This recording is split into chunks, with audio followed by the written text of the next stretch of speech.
মাইসপাড়া হজরতে ইমামে আজম জামে মসজিদে পবিত্র শাওয়াল মাসের প্রথম জুমার নামাজ আদায়ের লক্ষ্যে আগত পরম সদ্য সম্মানিত মুসল্লিয়ান ইকরাম, মুরব্বিয়ান আযম, সবাইকে আন্তরিকভাবে মোবারকবাদ। আল্লাহ পাক রব্বুল আলামিনের দরবারে শুকর গুজার করি যেই মহান মুনিফ আমাদেরকে পবিত্র শাওয়াল মাসের প্রথম জমা আদায়ের লক্ষ্যে আল্লাহর ঘর মসজিদে আসার সুযোগ দিয়েছেন। আমরা সকলেই আল্লাহ তাআলার দরবারে শুকর গুজার করে প্রেমের কণ্ঠে জবান করে বলি আলহামদুলিল্লাহ। সালামি পেশ করি, লক্ষ কোটি দুরুদ সালামের হাদিয়া নজরানা পেশ করি প্যারা রসুল সরওয়ারে কায়নাত সাল্লাল্লাহু আলাইহি ওয়াসাল্লামের নূরানি দরবার মুস্তাফা। আল্লাহ তাআলা দরবারে শুকরিয়া, দীর্ঘ একটি মাস মাহে রমজানুল মুবারকের সিয়াম সাধনার পরেই পবিত্র শাওয়াল মাসের প্রথম জুমা। এই শাওয়াল মাস, এটা বিশেষ করে আমরা দীর্ঘ এক মাস রমাদানুল মুবারকের রোজা রেখেছি। এমন নয় যে এক মাস আমরা 12 মাসে একটি মাস রমাদানুল মুবারকের সিয়াম সাধনা, তিলাওয়াতে কোরআন, নফল নামাজ, এগুলো একটা মাসের জন্য সীমাবদ্ধ। এক মাসে রমজানুল মুবারকের এই রহমতপূর্ণ তাৎপর্যময় এই চাঁদ, এই মাস হচ্ছে পুরা 11টা মাসের প্রশিক্ষণ স্বরূপ। 11টি মাস আপনি কিভাবে চলবেন, কিভাবে আল্লাহকে রাজি করবেন, এটার একটা পরিপূর্ণতা পাওয়ার জন্য আল্লাহ পাক রব্বুল আলামিন বান্দার জন্য রমজানুল মুবারকের ব্যবস্থা করেছেন। সুবহানাল্লাহ। রমজানুল মুবারক আমরা 30-29 আল্লাহ তাআলা দয়া করে যতটুকু দেন আমরা রমজানুল মুবারকে রোজা রাখি। বিশেষ করে এই রমজানুল মুবারক থেকে 4টি শিক্ষা। নাম্বার 1 হচ্ছে রোজা রাখার শিক্ষা। সুবহানাল্লাহ বলুন। শুধু রমজানুল মুবারকে ফরজ রোজা রাখলেই চলবে আর প্রয়োজন নেই এমন মনে করার কোনো সুযোগ নেই, কারণ প্রতি মাসে প্রতি চাঁদে 3টা করে রোজা রাখা রাসূল পাকের সুন্নাহ। সুবহানাল্লাহ বলুন। এবং আরও যদি বেশি রাখতে চায় তাহলে প্রতি সোমবার, প্রতি বৃহস্পতিবার রোজা রাখা যায়। তবে প্রতি চাঁদে 3টা করে রোজা রাখা, 13, 14, 15 3টা করে রোজা রাখা, এটা নবীজির সুন্নাত। তাহলে এই রমজানুল মুবারকে আমরা যে দীর্ঘ এক মাস ধরে রমজানুল মুবারকের রোজা রেখেছি, এই রোজার মাধ্যমে একটা প্রশিক্ষণ হয়ে গেল। যে কোনো একটা চাকরি, যে কোনো একটা কাজে গেলে একটা ট্রেনিং লাগে। প্রায় 1 মাসের একটা ট্রেনিং চলে, কীভাবে আপনি পুরা চাকরি জীবন কীভাবে চালাবেন, এটার জন্য একটা ট্রেনিং। তা বান্দা পুরো 11টা মাস কীভাবে আল্লাহকে ডাকবেন, কীভাবে কোরআনুল কারীমের তেলাওয়াত করবেন, কীভাবে তাকওয়া অর্জন করবেন, এটা শিক্ষা গ্রহণ করার জন্যই মূলত রমজানুল মুবারক। সুবহানাল্লাহ বলে। আর বিশেষ করে এই শাওয়াল মাস, এখানে 6টি রোজা রয়েছেন শাওয়াল মাসে, যেটা রাসূল করিম সাল্লাল্লাহু আলাইহি ওয়াসাল্লাম রেখেছিলেন। এখানে আরেকটা বিষয়, আমাদের অনেক আম্মা জানেরা, পর্দানিশীল মা যারা শারীরিক অসুস্থতার কারণে রমজানুল মুবারক অনেকের কয়েকটা রোজা চলে যায়, রাখতে পারে না, কিংবা সফর, নারী হোক পুরুষ হোক, অসুস্থতার কারণে রাখতে পারে না। তা আমরা বিশেষ করে প্রচলিত যেটা সরোজা বলি, কি সরোজা বলি না, সরোজা বলি, এই শাওয়াল মাসের 6টি রোজা এখন আপনার জানার ইচ্ছে থাকবে এই 6টা রোজা কি আগে রাখবো নাকি রমজানুল মুবারকে যে 4-5টা রাখতে পারি না ওগুলো আগে রাখবো। ফরজ রোজায় আপনাকে আগে রেখে দিতে হবে। রমজানুল মুবারক আপনি সফরে ছিলেন, যে কোনো কারণে আপনি রাখতে পারেননি, শারীরিকভাবে খুব বেশি অসুস্থ ছিলেন, রাখতে পারেননি, আগে ওই রোজাগুলো রেখে দিবেন, এরপরে শাওয়াল মাসে 6টা রোজা রাখবেন। এরপর আরেকটা বিষয় হচ্ছে শাওয়াল মাসের রোজা আপনি অন্য মাসে রাখতে পারবেন কিনা। রাখা যাবে, নফল রোজার সওয়াব হবে, কিন্তু রাসূল করিম সাল্লাল্লাহু আলাইহি সাল্লাম বলেছেন শাওয়াল মাসের 6টা রোজা আমার যেই উম্মত রাখবে পুরো 1 বছরের রোজার সওয়াব আল্লাহ তাআলা তাকে দান করবে সুবহানাল্লাহ। তাহলে এটা শাওয়াল মাসের কথা বলা হয়েছে, অন্য মাসে রাখলে এমনি সওয়াব পাবেন কিন্তু 1 বছর রোজা রাখার সওয়াব তো পাওয়া যাবে না। তাহলে এই ক্ষেত্রে কোনো আল্লাহর বান্দা যদি দেখা যাচ্ছে রমজানুল মোবারকের ফরজ 3টা কিংবা 4টা রোজা উনি রাখতে পারেনি, অসুস্থ কিংবা সফরে ছিলেন, হ্যাঁ রাখতে পারেনি, এখন শাওয়াল মাস একেবারে শেষ হয়ে যাচ্ছে, তাহলে আমি এখন কি করব? শাওয়াল মাসের পরে যদি রাখি তাইলে তো আমি 1 বছরের সওয়াব পাবো না। আগে কি ফরজ রোজা রাখবো নাকি শাওয়াল মাসের রোজা রাখবো? সময় যেহেতু একেবারেই কম, শারীরিক অসুস্থ, তাইলে আপনি শাওয়াল মাসের রোজায় আগে রেখে দিন। যদি আগে রেখে দেওয়া হয় তাহলে পুরো 1 বছরের সওয়াব আল্লাহ তাআলা দান করবে সুবহানাল্লাহ। তো এই রোজাগুলা রমজানুল মোবারকের পরে যেই রোজাগুলা সুন্নাত নফল, এই রোজাগুলা কি কারণে? কারণ বিচারের কাঠগড়ায় যখন আমরা দাঁড়াবো, বিচারের আদালতে যখন দাঁড়াবো, তখন দেখা যাবে আমাদের বিভিন্ন আমল কোনোটা কাজে আসলো না, কোনোটা কাজে আসলো না। এমন কিছু করতে পারিনি যেগুলোর দ্বারা আল্লাহ তার রাসূল সাল্লাল্লাহু আলাইহি সাল্লামকে খুশি করতে পেরেছে। প্রতিটা মুহূর্তে, প্রতিটা ক্ষেত্রে, প্রতিটা সেকেন্ডে আমরা বেফলে গেলাম, আমাদের নিজেদের ঈমান আমলকে মজবুত করতে পারিনি। তখন ওই নফল রোজাগুলার নেকি দিয়ে আল্লাহ তাআলা আমল নামাগুলি ভরপুর করে দিবে সুবহানাল্লাহ। এই বিশেষ করে 1 মাসের প্রশিক্ষণ নিয়ে এখন যদি আমরা মনে করি 1 মাস ইবাদত করেছি, শয়তান বন্দী, জান্নাতের দরজা খোলা, জাহান্নামের দরজা বন্ধ, একটা নফল কাজ করলে অন্য সময় একটা ফরজ কাজের সওয়াব, এই যদি হয় 1 মাস করেছি, বাকি 11 মাস করার প্রয়োজন নেই, তাহলে এটা হবে আমাদের জন্য একটা চূড়ান্ত ভুল সিদ্ধান্ত। কারণ কেননা ওই 1 মাস ছিল আমাদের জন্য ট্রেনিং, আমরা 11 মাস কিভাবে চলব।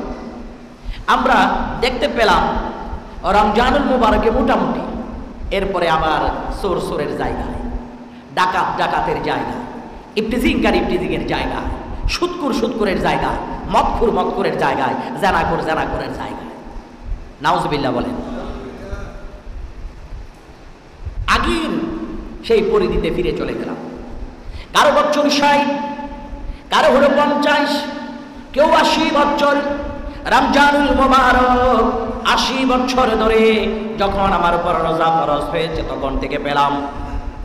ঠিক দেখা গেল এই জীবনের হায়াতের বাজেট গুলিতে রমজানুল মোবারকের রোজার পরে আমি আমার দৈনন্দিন জীবনকে আগের মতো ঠিক যেভাবে ছিলাম ওভাবে রেখে দিলাম। তাই রে বান্দার জন্য সেটা বড় শোচনীয় হয়ে যাবে। কারণ বান্দা 1 মাস যদি ভালো মতো প্রশিক্ষণ নেওয়া যায়, কিয়ামুল লাইল করা যায়, রমজানুল মোবারকে তারাবির নামাজের পরে অনেক আল্লাহর বান্দা আছেন সেহরি পর্যন্ত বিছানায় ঘুমায় না, সারা রাত তিনি তাহাজ্জুদের নামাজ পড়ে সেহরি খাওয়ার পরে ফজরের নামাজের পরে ঘুমায়, কিয়ামুল লাইল করে, রাত জেগে নামাজ পড়ে। এটার মাধ্যমে বাকি 11টা মাস কিভাবে রাত জেগে ইবাদত করা লাগবে এটার জন্য একটা অন্যতম প্রশিক্ষণ। বাকি 11 মাস কিভাবে আপনি ইবাদত করবেন তার একটা প্রশিক্ষণ। রমজানুল মুবারকে আল্লাহ রাব্বুল আলামিনের এত দয়া, আপনাকে সেহরির সময় ডাকা লাগে না, অনেক মা বোনদেরকেও ডাকা লাগে না, মোবাইলে সাইরেন দেওয়া লাগে না। রাব্বুল আলামিনের এত বড় দয়া, তারাবির নামাজের পরে যখন বান্দা ঘুমিয়ে পড়ে ঠিক 4টা কিংবা 3:30টায় বান্দার ঘুম ভেঙে যায়, এই বান্দার ঘুম ভাঙার ব্যবস্থা করে দিয়েছেন কে? এই সময়ও এখনো ঠিকই আমরা রাত 3টা 3:30টায় অনেকের ঘুম ভেঙে যায়, তাইলে বান্দা ওই টাইমে উঠে তাড়াতাড়ি 2 রাকাত পড়ো, 4 রাকাত পড়ো, 6 রাকাত পড়ো, 8 রাকাত পড়ো, নফল নামাজ পড়ো, তাহাজ্জুদ গুজার করো, তাহাজ্জুদের নামাজ পড়ো।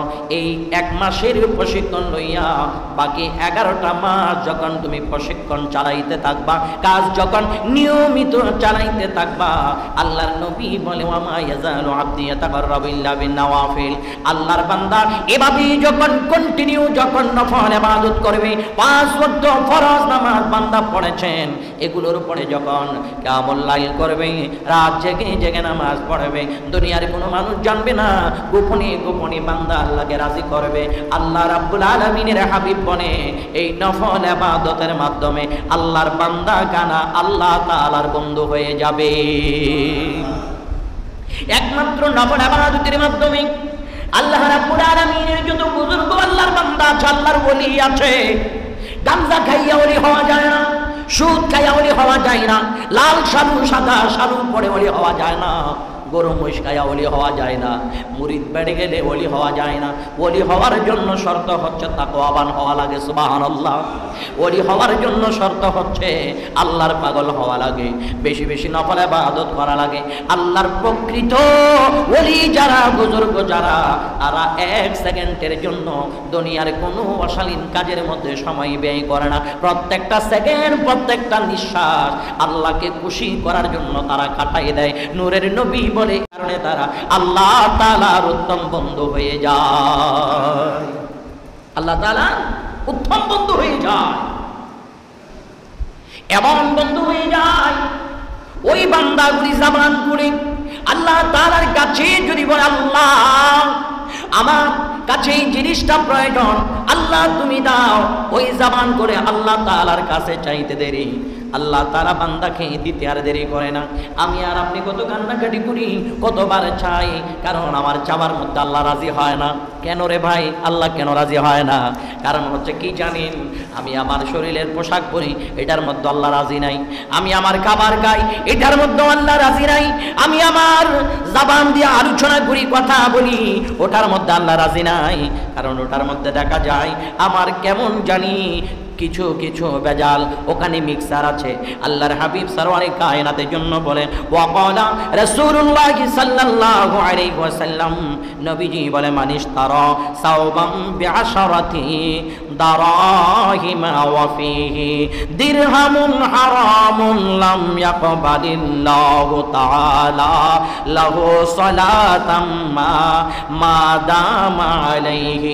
আল্লাহর হাবিব দুনিয়ার বাদশা নবী বলে, যেই ব্যক্তি, ও দুনিয়ার মুসলমান, যেই ব্যক্তি 10 দিরহাম দ্বারা কাপড় ক্রয় করলেন, 100 টাকা 10 টাকা দিয়ে একটা কাপড় ক্রয় করলেন, ক্রয় করার তার মধ্যে 1 দিরহাম 10 টাকা দিয়ে যে কাপড় নিলেন, ওই কাপড়ের মধ্যে 1 টাকা 2 নাম্বার টাকা, 9 টাকা হারাম, 1 টাকা বেজাল। আল্লাহর প্যারা নবী সাল্লাল্লাহু আলাইহি ওয়াসাল্লাম বলে, ওই কাপড় পরিধান করে নামাজ পড়লে আল্লাহ কবুল করবে না। এজন্য আমার চোখের পানি আল্লাহর দরবারে কবুল হয় না। ওই কারণে আমার কান্না আল্লাহর কাছে পছন্দ হয় না। কারণ আমার শরীরের জামা কাপড়ের মধ্যে মানুষ টাকানো টাকা আছে। আমি আমার জামা পড়েছি, এখানে 8 টাকা যদি হালাল হয়, 2 টাকা হারাম। আল্লাহ নবী বলে, ওই হারাম টাকা যখন তোমার জামা কাপড়ে লেগে থাকবে, ওই হারাম জামা কাপড় পরে আল্লাহকে ডাকলে আল্লাহ কবুল করবে না। আল্লাহর ওলিরা দামি কোনো জামা কাপড় পরে না, লেংটি পাটা পাটা কাপড় চোপড় বন জঙ্গলে বসে বসে আমার মাওলার প্রেমে ফানা হয়ে যায়। তার শরীরের কোনো জামা কাপড় নাপাক নাই। মাঝে মধ্যে অনেক পাগল দেখবেন রাস্তায়, অনেক পাগল দেখবেন, যে পাগলগুলোকে খাবার দিলে খায় না। আবার মাঝে মধ্যে কিছু পাগল খুঁজে খুঁজে খায়, কিছু মানুষ থেকে সবাই দিলে খায় না। ওই পাগলের বেশে থাকলেও ওখানে কিছু আল্লাহওয়ালা মানুষ দেখা যায়, যে আল্লাহওয়ালা মানুষগুলি আমার বাজান কষ্ট করে যাওয়ার কারণে হারাম কোনটা হালাল কোনটা সেটা দেখতে পারে। সুবহানাল্লাহ। এজন্য তাদের তো আল্লাহর দরবারে কবুল। ইয়া পৃথিবীর মুসলমান, আমরা তো দুনিয়ার জমিনে এমন একটা ট্র্যাডিশন চালু করলাম, আনন্দের নামে, আমরা ইবাদতের নামে এমন একটা কাজ আমরা শুরু করলাম, যেই কাজের দ্বারা আল্লাহ তো রাজি হয় না, বরঞ্চ আমাদের উপর লানত নাজিল হয়। কেমন? রমজানুল মোবারক শেষ 4 রাত, বড় আনন্দের সময়। 5টা রাতের মধ্যে একটা তাৎপর্যময় রাত হলো চাঁদ রাত। যেই রাতে আল্লাহ তাআলা দোয়া কবুল করে। দেখা যায় আমাদের ছেলেরা প্রত্যেকটা ঘরে ঘরে উঠানে রাস্তাঘাটে বাজি ফোটায়। এই বাজি ফোটাইতে গিয়া কুমিল্লার জমিনে ছোট বাচ্চা আগুনে পড়ে ছাই হয়ে গেছে। আমি আর আপনি দেখলাম, বাধা দিলাম না, তাইলে আমি সৎ হইলাম কেমনি? আমি অসৎ কাজকে প্রশ্রয় দেওয়ার কারণে আমি বড় অপরাধী, কথা কোন ঠিক কিনা? আবার দেখা গেল ঈদুল ফিতর যখন শেষ হলো, ঈদের নামাজের পরে ট্রাক ভাড়া করে করে, পিকআপ ভাড়া করে করে সমাজের, গ্রামের, মহল্লার বিভিন্ন জায়গার মধ্যে আমার বাজান গান বাজিয়ে বাজিয়ে, গানের বক্স লাগিয়ে মসজিদে আজান হয়, মসজিদে নামাজ হয়। এলাকার মধ্যে হার্টের রোগী থাকে, কিডনি রোগী থাকে, অনেক অসুস্থ থাকে, উচ্চ আওয়াজ দিয়া, লাউড দিয়া বাজনা বাজাইয়া বাজাইয়া রাস্তার মধ্যে চালায়। অথচ আমি একজন সচেতন নাগরিক, আমি মসজিদের কমিটি, আমি মসজিদের মুসল্লি, আমি মসজিদের ইমাম, আমি মসজিদের খতিব, দেখার পর আমি বাধা দেই নাই। তাইলে ওই অপরাধ যিনি করেছে তার চেয়ে বড় অপরাধী হলাম আমি, কারণ আমি দেখে বাধা প্রদান করি নাই। কারণ কেননা এইভাবে যদি অন্যায়, অবিচার, অশালীন, বেহায়াপনাকে আপনি আর আমি যদি প্রশ্রয় দিতে থাকি, আগামী 20 বছর পরে আমার প্রজন্মকে আমি শোধরায় উঠাইতে পারবো না, আমার জেনারেশনকে আমি ভালো করতে পারবো না। কারণ আমার ছেলে মেয়েরা তো এগুলো এখন দেখতেছে। কি বলেন, দেখে না? আওয়াজ বলেন না, দেখে কিনা?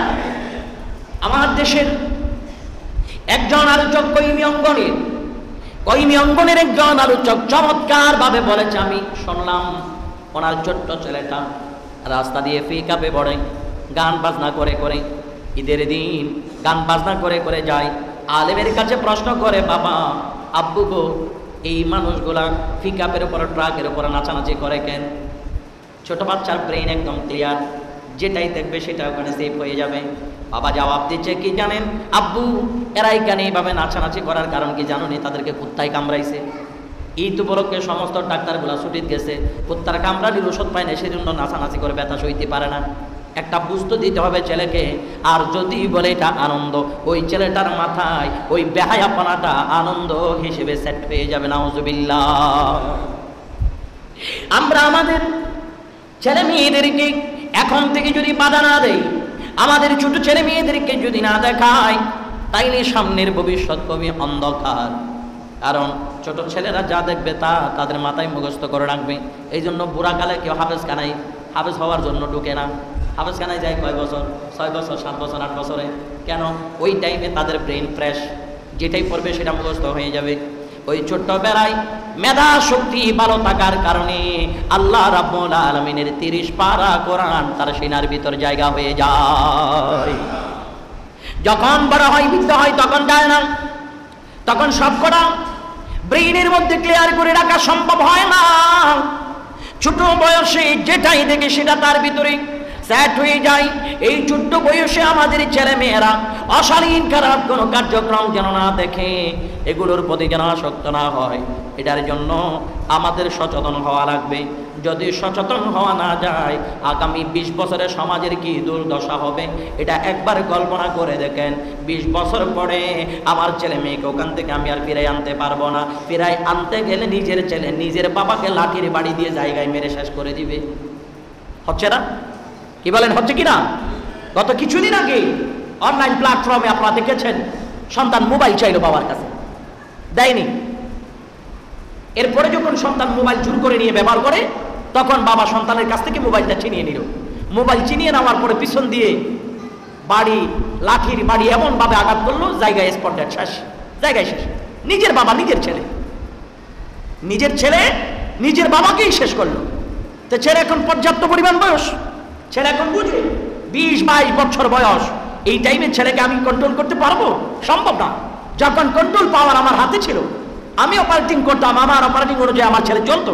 ওই টাইমে আমি কন্ট্রোল করি নাই, ওই টাইমে আমি ছেড়ে দিয়েছি, ওই টাইমে অন্যায়কে আমি প্রশ্রয় দিয়েছি, ওই অশালীন কাজকে প্রমোট করেছি, অশালীন কাজের প্রতি আমি নিন্দা প্রকাশ করিনি, বাধা প্রদান করিনি। আমি সুযোগ দিলাম, শিখছে, দেখছে, জানছে, প্রশিক্ষণ নিছে। একটা পর্যায়ে বড় হওয়ার পরে ওই সন্তানের কাছে মাও নিরাপদ না, বাবাও নিরাপদ না, সমাজও নিরাপদ না, আল্লাহর দিন ইসলামও নিরাপদ না।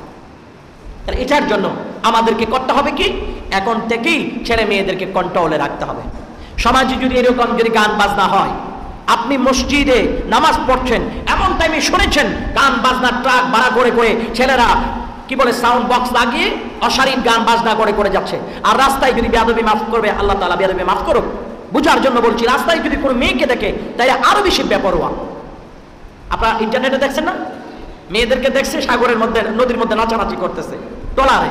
সেনাবাহিনী যাওয়ার পর যখন ভালো মতো সাইজ করছে, কে কোন দিক দিয়ে পালাবে আর রাস্তা খুঁজে পাইতেছে না। এইভাবে প্রত্যেকটা জায়গায় আপনাকে বাধা দিতে হবে, কারণ এরা আমার ছেলে, আমার সন্তান, আমার ভাই, আমার ছেলে মেয়ে। আমি এই সময় যদি আমাদের ছেলে মেয়েদেরকে আমরা কন্ট্রোল না করি, তাহলে আমার কন্ট্রোলের বাহিরে চলে গেলে এর হাত থেকে সমাজের কোনোটা জিনিস নিরাপদ থাকবে না। আজকে দিনের পর দিন এত খুন খারাপি হওয়ার কারণ কি? এত কিছু হওয়ার কারণ কি? কারণ কি জানেন? আমি দেখার পরও বলি যে যার মরা হে মরক, আমার কি দরকার? আমার জবাবটাকে যার মরা সেই মরক, আমার কি দরকার? আমার কি আসে আর যায়? আমার ছেলে তো আর যায় না। ওরে ভাই, আপনার ছেলেকে আপনি কয়দিন কন্ট্রোল করবেন? আপনার ছেলেকে কয়দিন আপনি মারা পড়াই রাখবেন? আপনার ছেলেকে আপনি সবসময় আপনার সাথে রাখতে পারবেন এমন তো কোনো কথা না। আপনার ছেলে একা মাদ্রাসায় যেতে পারে, একা কলেজে যেতে পারে, একা স্কুলে যেতে পারে, একা নানুর বাড়ি দাদুর বাড়ি যেতে পারে। ওই টাইমেও তো এগুলো দেখা অসম্ভব কিছু না, দেখতে পারে। তখন কি করবেন আপনি? এই জন্য আমাদের উচিত হলো, সমাজে যদি এই ধরনের বেহায়াপনা চলে, তখন আমরা সমাজের মাই মুরব্বী, সমাজের মানুষ, সমাজের মুসল্লি, সমাজের মুসলমান একসাথে আন্দোলন করে এদেরকে পানিশমেন্ট করে দিবেন। যদি পানিশমেন্ট না দেন, তাইলে এর দেখা দেখা আমার ছেলে মেয়েরা ওই কাজের মধ্যে লিপ্ত হবে। বিভিন্ন জায়গায় চলছে, আল্লাহ হেফাজত করুক, আমিন বলুন। আমি ঈদের দিনেই কক্সবাজার গেলাম, ওখানে যেহেতু আমার একটা বাসা আছে। এক দোকানে গেছি, একটা আপনার সরকারি জিডি আছে মহেশখালী যাওয়ার, কথা বুঝতে পেরেছেন? চিঠির 2 নম্বর ওয়ার্ডে মহেশখালী যাওয়ার একটা ঘাট আছে, ঘাট। ও ঘাটের ওই দিক দিয়ে দোকান করছে, একটা পরিচিত ছেলে দোকান করলো। আমি গেলাম, গিয়ে দোকানে পড়ছি। তো একটু পর পর একটা ঢুকে দোকানের পেছনে একটা রুম আছে, ওখানে ঢুকে পড়তেছে। তো আমি এসে গেলাম, কিরে তোরটা হলো মুদির দোকান, অর্থাৎ বালমালের দোকান, পান সিগারেট আর শুকনো যেই সবকটা তো এখান থেকে নিয়ে যাবে। ভিতরে কই যা, ওই ওখানে একটা প্রাইভেট রুম আছে। আমি কই প্রাইভেট রুম মানে? কয় এদিক দিয়ে যেহেতু জেডি ছিল পর্যটকরা, ওই যে সেন্ট মার্টিন, মহেশখালী, সোনাদিয়ার দ্বীপ, সাগরে এই দিক দিয়ে যায়। তো আসলে তারা পায়খানা প্রস্তাব করবে, হাজত সারবে, একজন 50 টাকা। আমি কইলাম বেটা চিটাং শহরে থাকি, ওখানে তো পায়খানা প্রস্তাব 10 টাকা দিলে কাম সারে, তোর এখানে 50 টাকা দেওয়া লাগে কা? কিরম করে বানাইছো একটু দেখি। যখন একটু ভিতরের দিকে ঢুকলাম, দেখতেছি 4-5টা গাঞ্জাখোর একসাথে বসে গাঞ্জা খাইতেছে, সিগারেট খাইতেছে। ইয়াং ছেলে, একদম তরুণ ছেলে, ওই ভিতরের রুমে একসাথে বসে সিগারেট খায়। এখন সিগারেট খাচ্ছে, আসক্ত হতে হতে একটা পর্যায়ে কি ধরবে? গাঞ্জা, এরপরে নেশা, এরপরে ইয়াবা, ফেন্সিডিল, এরকম একটার পর একটা খেতেই থাকবে। তাইলে এই ধরনের কারবারগুলি শুধু এক জায়গা না, এটা প্রত্যেকটা জায়গায় এখন প্রচলিত। তাহলে প্রত্যেকটা জায়গায় এই সমস্ত বেহায়াপনা যখন প্রচলিত হলো, তাহলে আমাদের উচিত এরকম কোন দোকানে মাই মুরব্বী যারা, আপনার ছেলেকে কন্ট্রোল করার দায়িত্ব তো আপনার বাপ, কথা বলেন ঠিক না? আপনার সন্তানকে কন্ট্রোল করার দায়িত্ব আপনার। আপনার ছেলেটা কার দোকানে বসে এটা আপনাকে খেয়াল রাখতে হবে। কিংবা আপনার এই মহল্লায় দেখা যাচ্ছে একটা দোকানে এরকম 4-5টা ছেলে একসাথে বসে সিগারেট খায়, এটা দেখে আপনাকে বাধা দিতে হবে। কারণ এর দেখা দেখা আমার ছেলে নষ্ট হয়ে যেতে পারে। তোমার ইচ্ছা হয় তুমি খাবা,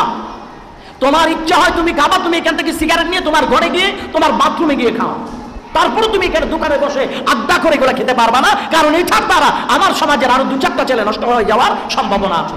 কথা বলেন ঠিক না চাচা? এগুলাকে আপনার আমার বাধা দিতে হবে। আর যারা যেই ভাইগুলো ওই কাজের মধ্যে আসক্ত, সিগারেট, ধূমপান, এই ধরনের বেহায়াপনা, তরুণদেরকে বলবো, আমি কি আপনাদের দুশ্মন? নাকি আমাদের মসজিদ কমিটি আপনাদের দুশ্মন? নাকি এই এলাকার মুরব্বী আপনার দুশ্মন? কেউ আপনার দুশ্মন না। আপনার দুশ্মন সে যে আপনাকে বন্ধু বলে কাঁধে হাত দিয়ে দোকানের ভিতর ঢুকাইয়া সিগারেট খাওয়াইছে, সে আপনার চূড়ান্ত দুশ্মন। যিনি বাধা দিচ্ছে উনি দুশ্মন নয়, সে তোমার বন্ধু। কারণ ওই নেশার সূচনা হচ্ছে সিগারেট। ওই সিগারেট খেতে খেতে তুমি একটা পর্যায়ে, এখন অনেকে বলবেন হুজুর আমরা অনেক মাই মুরব্বী তো সিগারেট খাই। এই মুরব্বী সিগারেট খায়, যেই টাইমের সিগারেট খাওয়া ধরছে কিংবা খাইতে আছে তখন কন্ট্রোল পাওয়ার ছিল, এখন তো কন্ট্রোল পাওয়ার নাই। আর আমি একটা জিনিস বুঝি না, সিগারেট খাইলে বলে টেনশন যায় না, এটা কি কারবার কি বুঝে আসে না। পান খাইলে গালের অনেকটা উপকার আছে। অনেক সময় দাঁতের মাড়িগুলো শক্ত হয়, পোকা থাকলে নষ্ট হয়, তা আবার ডরটা দিয়া না, কালিয়া জিরা দিয়া কান শুন সারা। এই যুবক ছেলেরা যে দোকানে বসে বসে সিগারেট খায়, এই ছেলেটা একটা সময় সন্ত্রাস হবে না, এটার কোনো গ্যারান্টি আছে? বলেন না ভাই, গ্যারান্টি আছে? আর এই যুবক ভাইটার একটু বোঝা উচিত ছিল, ভাই তুমি বুঝো তোমার মতো আরো অনেক যুবক ছেলেরা এই রকম সিগারেট নিতে গিয়ে হাতে অস্ত্র পর্যন্ত উঠাই নিছে। ছোট্ট সন্ত্রাসী সাজ্জাদ, কি নাম? সাজ্জাদ। প্র্যাকটিক্যাল বোঝার জন্য বলতে হয়। এই চট্টগ্রামের সাজ্জাদ দেখতে কত সুন্দর না ছেলেটা, কত সুন্দর। টেলিভিশনে, পত্রিকায়, তারপরে কি বলে অনলাইনে দেখছি কি সুন্দর চেহারা, কিন্তু এই সুন্দর চেহারার ভিতরে লুকায়িত বিশাল একটা সন্ত্রাসী কর্মকাণ্ড।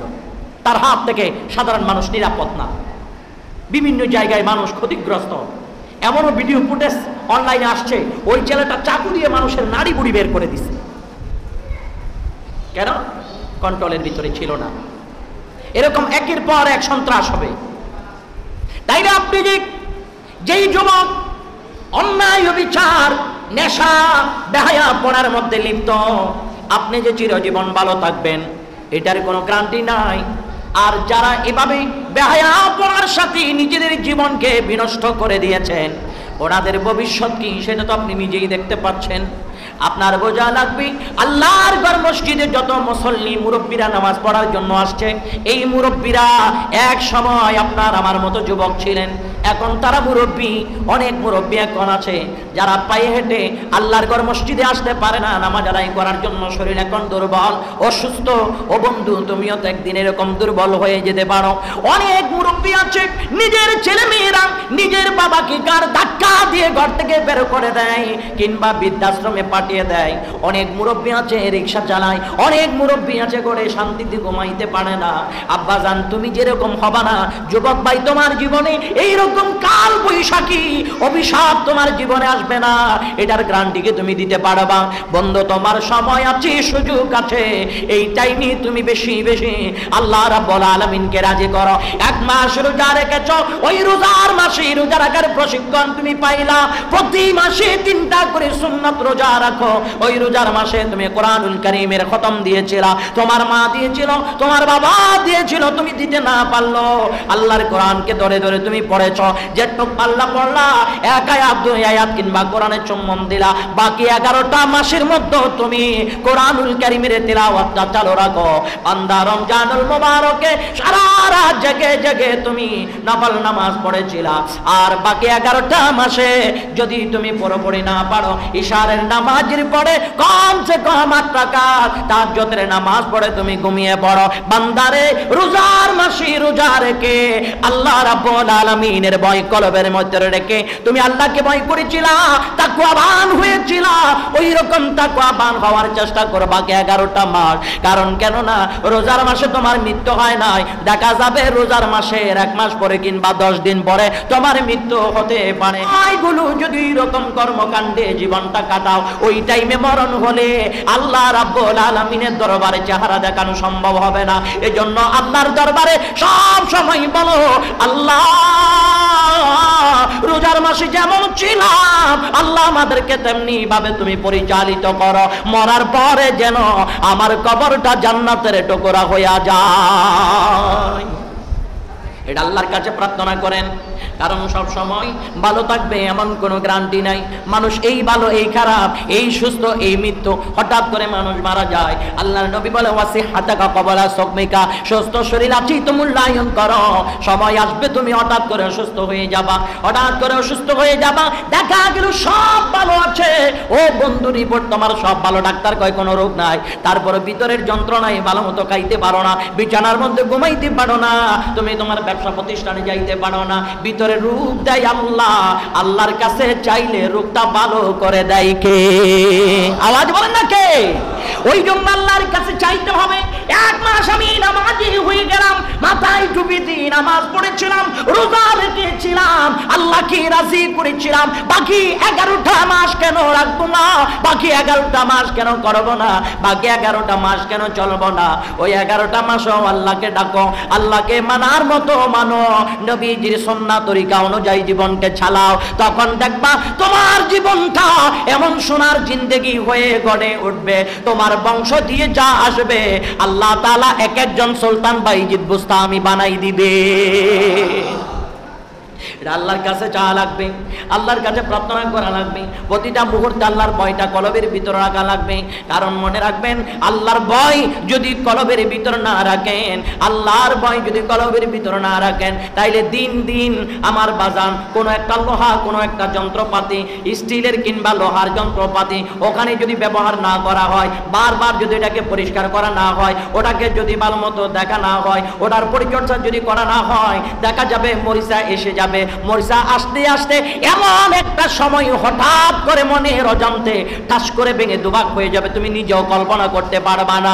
তখন দেখার পরেই তুমি পরে আফসোস করবা, জিনিসটা প্রত্যেক দিন যদি মুছে রাখতাম, তেল দিতাম, মালিশ করতাম, দেখে শুনে রাখতাম, হঠাৎ করে এভাবে ভেঙে যাইতো না, ভেঙে যাওয়ার কোনো সম্ভাবনা থাকতো না। ঠিক সেভাবে মানুষের কলবের ভিতরে ইমানি সুতনা যদি তৈরি করা না হয়, ইমানি বলে বলিয়ান যদি না হয়, আল্লাহর জিকির নবীর মহাব্বত যদি রাখা না হয়, ওই কলবের ভিতরে এমন ভাবে মরিচা লেগে যাবে, এমন ভাবে জামার এসে যাবে শয়তান, এমন ভাবে বাসা বাঁধবে, দেখবা অন্যায় অন্যায় অন্যায় করতে করতে পাপের বোঝা যখন বেড়ে যাবে, টাস করে এমন একটা মারাত্মক অ্যাক্সিডেন্টে তোমার মৃত্যু হবে, এমন একটা বিপর্যয় তোমার জীবনে চলে আসবে, ওই টাইমে আফসোস করলেও কোনো কাজে আসবে না।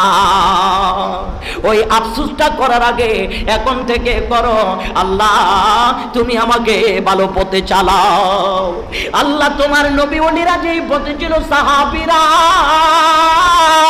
ওই পথে আমাকে চালাও, যেই পথে চলার পরে আমার বংশ যেন সম্মান নিয়ে বেঁচে থাকতে পারে, আমার কবরে যেন নেকি যায়, আমার ছেলেটা যেন কবর পাড়ে গিয়ে জিয়ারত করে, আমার ছেলেটা নামাজের পরে যেন হাত ওঠাই দিয়া বলে রব্বির হামহুমা কামা রব্বায়ানি সাগীরা, আমার ছেলেটা যেন মানুষের সালাম করে, আমার ছেলেটা যেন মানুষের সাথে সৎ ব্যবহার করে। কারণ সন্তান যা ভালো কর্ম করবে, প্রত্যেকটা ভালো কর্মের একটা নেকি আল্লাহ তাআলা তার মা বাবার কবরের মধ্যে পৌঁছাই দিবে। সুবহানাল্লাহ। আল্লাহর নবী বলে ওয়ালা ইয়াজালু আবদি ইয়াতাকাররাবু ইলাইয়া বিন নওয়াফিল, ও দুনিয়ার মুসলমান, এভাবে নফল ইবাদত করতে করতে বান্দা আল্লাহর বন্ধু হয়ে যায়। সুবহানাল্লাহ বলুন না, আল্লাহর বন্ধু হয়ে যায়। আল্লাহর বন্ধু কারা? যারা আল্লাহর কথা মানে। বন্ধু নাকি বলা হয় দুজনের মত যখন এক হয়, দুজনের পছন্দ যখন এক হয়, দুজনের যাওয়া যখন কি হয়, দুজনের চাওয়া যখন কি হয়, দুজনের পাওয়া যখন কি হয়, তখন দুইজন বন্ধু হয়ে যায়। আল্লাহ যেটা চায় বান্দা সেটা করে, এটাই বলে বন্ধুত্ব আল্লাহ ও তার বান্দার মধ্যে। সুবহানাল্লাহ। আল্লাহ বলে ফাযকুরুনি আযকুরুকুম ওয়াশকুরুলি ওয়ালা তাকফুরুন। বান্দা যখন আল্লাহর জিকির করবে, বান্দা যখন আল্লাহর জিকির করবে, আল্লাহ কয় আমি বান্দার জিকির করব। সুবহানাল্লাহ। ও আল্লাহ, আমরা আল্লাহ আল্লাহ বলে আপনার জিকির করি, টাইম হলে নামাজে চলে যায়, সময় হলে আমরা মেসওয়াক করি, সময় হলে আমরা নবীজির সুন্নাহ আদায় করি, আল্লাহ সময় হলে কোরআনুল কারীমের তিলাওয়াত করি, মা বাবার খেদমত করি, সব কটার মাধ্যমে মালিক আমরা তোমাকে খুশি করতে চাই, তোমার জিকির করি। আল্লাহ তুমি কেমন জিকির করো, আল্লাহ তুমি কেমন জিকির করো। বান্দার প্রত্যেকটা ভালো কাজ যখন আল্লাহর কাছে পছন্দ হয়ে যায়, আল্লাহর জিকিরে যখন রূপান্তরিত হয়ে যায়, বিশাল একটা মুসিবতের পাহাড় সামনে এসেছে, ওই মুহূর্তে মুসিবতের পাহাড়টুকু এক সেকেন্ডে আল্লাহ সরাই দিয়েছে। এটা হলো আল্লাহ বান্দার জিকির। সুবহানাল্লাহ। এটাই বান্দার প্রতি আল্লাহর জিকির। যদি এইভাবে প্রত্যেকটা কাজেই যদি আল্লাহকে রাজি করা যায়, আল্লাহকে যদি খুশি করা যায়, তাহলে আল্লাহ খুশি। ওই আল্লাহ যার উপর খুশি হয়ে যায়, ওই নেককার মা এবং নেককার বাবা আল্লাহর বান্দা যদি দুনিয়ার থেকে পর্দা করে কবর দেশেও চলে যায়, রাসূল পাকের হাদিস, ওই নেককার মা বাবার, নেককার আওলাদ সন্তানের দোয়া ফরিয়াদ আল্লাহ তাআলা এমন ভাবে কবুল করে, ওখানকার একটি অংশ মা বাবার রূহের মধ্যে বকশিশ করে। সুবহানাল্লাহ। আর আমরা অনেকে বলি না, ছেলে মেয়েরা যখন রাস্তায় অশালীনভাবে কাউকে মারে, কাটে, অন্যায় কাজ করে, তখন বলি কি, হাই রে মনে হয় ভালো মানুষের পোলানা। কি বলেন চাচা? বলে না মনে হয় ভালো মানুষের পোলানা, মনে হয় মাও খারাপ বাপও খারাপ। কথা কোন ঠিক কিনা? আর আমরাই যুবকরা, তরুণরা মনে কষ্ট নিবেন না, বুঝার জন্য বলছি। অনেকে মনে করে হুজুর এখনই তো যৌবন আছে, হ্যাঁ এই যৌবন আছে, যখন ভালো মতো খাইয়া লই, চইলা লই, নাচ গান করে লই, অনেক কিছু আমাদের মনে হয়, আর আমাদেরকে বোধহয় কেউ কিছু করতে পারবে না, আরে আমার পাওয়ার আছে। মাঝে মধ্যে এক এক যুবকের হুঙ্কার দেখলে আপনি আশ্চর্য হয়ে যাবেন, পিছিয়ে হলে এইটুক পরিমাণ। কথা বুঝতে পেরেছেন? বাপের বয়সী বুড়া বেড়ারে ধমক দেয়, গালে থাপ্পড় দেয়, ওই বাহুর বল আছে বিদায়। এই বাহুর পাওয়ার কিন্তু বেশি দিন থাকবে না রে ভাই। আবার অনেক যুবক আছে না, যে রিক্সাওয়ালা দেখলো কি কত সুন্দর করে বলে কি আসসালামু আলাইকুম রাহমাতুল্লাহ, বলে কি বলে না, মুরব্বী দেখলে সালাম দেয়। এরকম সব চরিত্রবান ছেলে আছে, ওই ছেলেটাকে দেখলে তখন মানুষ বলে নিশ্চয় মনে হয় নেককার মা বাবার পোলা। কথা কোন ঠিক না? ওই নেককার মা বাবা যখন কবরে চলে যায়, রাসূল করিম সাল্লাল্লাহু আলাইহি সাল্লাম বলে ওই সন্তানের জন্য মানুষ যখন এরকম বলে দোয়া করে, ওই দোয়ার একটা অংশ ওই সন্তানের মা বাবার কবরে তার রূহের মধ্যে বকশিশ করে দেয়। সুবহানাল্লাহ। এই জন্য আমাদের যুবক তরুণ যারা আছেন, ভাইদের প্রতি আমার অনুরোধ হচ্ছে এমনভাবে চলবেন, এমনভাবে উঠবেন, এমনভাবে বসবেন, আপনার চলাফেরা আকার ইঙ্গিতে কোনো মানুষ যেন আপনাকে বেয়াদব হিসেবে সাব্যস্ত না করে, আপনাকে যেন বেয়াদব না বলে, আপনাকে দেখে যেন আপনার বাবার প্রশংসা বেড়ে যায়। সুবহানাল্লাহ বলেন। আপনাকে দেখে যেন আপনার মায়ের প্রশংসা বেড়ে যায়, আপনাকে দেখে যেন আপনার কালচার দেখে যেন আপনার বংশের মর্যাদা বেড়ে যায়, যেন বলে নিশ্চয় ভালো বংশের ছেলে হতে পারে। কি চাচা ঠিক কিনা? আল্লাহ তাআলা আমাদের প্রত্যেক তরুণ যুবক কাফেলাকে সেইভাবে চলার তৌফিক দান করুক, আমিন। আর একটু মহাব্বতে বলুন আমিন। আরে প্রথমে বলেছিলাম যেহেতু অনেক প্রথমে তো মুসল্লিয়ানে কেরাম আসতে পারে না, এই জন্য আবারও বলছি, এই শাওয়াল মাসে 6টা রোজা রাখবেন। বলেন কয়টা? 6টা। একসাথে রাখবেন এরকম কোনো শর্ত না। দেখা গেল শরীর অসুস্থ, 2 দিন পরে পরে রাখেন, তারপরে শাওয়াল মাসের ভিতরে 6টা রোজা রাখেন। আল্লাহ নবী বলে এই 6টা রোজা যখন আমার উম্মত রাখবে, পুরো 1 বছরের রোজা সব আল্লাহ তাআলা আমার উম্মতকে দান করবে। সুবহানাল্লাহ। তাইলে আরেকটা কথা বলেছিলাম কি, ওই 6টা রোজা রাখবেন, তার আগে রমজানে যদি অসুস্থ শরীরের কারণে ফরজ রোজা যদি একটা ছুটে যায়, আগে ওটা রেখে দিতে হবে, আগে ওটা রেখে দিতে হবে। ওটা রাখার পরে আপনি শাওয়াল মাসের 6 রোজা রাখবেন। 1 মাসের ভিতরে আপনি শেষ করতে পারলেই আলহামদুলিল্লাহ চলে আস্তে আস্তে। তাই আপনি এই 1 মাসে শাওয়াল মাস 1 মাসে যদি 6টা রোজা রেখে তার ভেতরে যদি আপনি কি মারা যান, হ্যাঁ, অন্য মাসে জিলহজ মাসে মারা গেলেন, জিলকত মাসে মারা গেলেন, সফর মাসে মারা গেলেন, দেখা গেল আল্লাহ তাআলা ঠিকই ওই যে শাওয়াল মাসে 6 রোজা রাখার কারণে পুরো 1 বছরের সওয়াব নেকি আল্লাহ তাআলা আপনার আমলনামার মধ্যে দান করে দিবে। সুবহানাল্লাহ। আল্লাহ যেন আমাদেরকে শাওয়াল মাসের সম্মান এহতেরাম করার তৌফিক দান করুক, আমিন। আর যারা বিশেষ করে ফরজ রোজা রাখতে পারেননি, ইচ্ছে করে না, আবার অনিচ্ছে করে, অনেকে আছে ইচ্ছে করে রাখেন না, এরকম আল্লাহর বান্দা আছে না, বাচ্চা থাকমু রাখবো আর কি, এরকম আল্লাহর বান্দা আছে। হায় হায়, রাসূল করিম সাল্লাল্লাহু আলাইহি সাল্লাম বলে ইচ্ছে করে যদি কেউ একটা ফরজ রোজা রাখে, কিয়ামত পর্যন্ত বেঁচে থাকলে রোজা রাখলেও ওই একটা রোজার সমান হবে না। আল্লাহু আকবার। ফরজ রোজার কত বেশি মর্যাদা, কত বেশি ফাজিলত, ইচ্ছে করে ছেড়ে দেওয়া নয়। অসুস্থ, আমার মারা অসুস্থ থাকে, তাইলে ওনারা অনিচ্ছার কারণে, ইচ্ছে করে নয়, অসুস্থতার কারণে রাখতে পারেনি, কিংবা আমার বাবারা শারীরিকভাবে খুব অসুস্থ, রাখতে পারেনি, কিংবা দূর সফরে গিয়েছেন, রাখতে পারেনি, সেটা তাইলে আপনি এই শাওয়াল মাসে রেখে দিবেন, রেখে দিয়ে তারপরে শাওয়ালে 6টা রোজা রেখে দিবেন। আল্লাহ আমাদের প্রত্যেককে বোঝার তৌফিক দান করুক, আমিন। সবাই সুন্দরভাবে চলবেন, আমাদের ছেলে মেয়েদেরকে কন্ট্রোল করবেন। গ্রামে সমাজে যদি ওই ধরনের গান বাজনা হয়, ঐক্যবদ্ধ হয়ে আপনারা সেটার প্রতিরোধ করবেন, আর না হয় কিয়ামতের ময়দানে আপনিও আসামির কাঠগড়ায় দাঁড়াইতে হবে। যদি সমাজ থেকে, এলাকা থেকে যদি ফিকা পাড়া করে, ট্রাক পাড়া করে ছেলেরা যদি গান বাজনা চালাই যায়, আপনাকে ওটার বাধা দিতে হবে, আপনাকে এটার বাধা দিতে হবে, এটা ইমানই দায়িত্ব।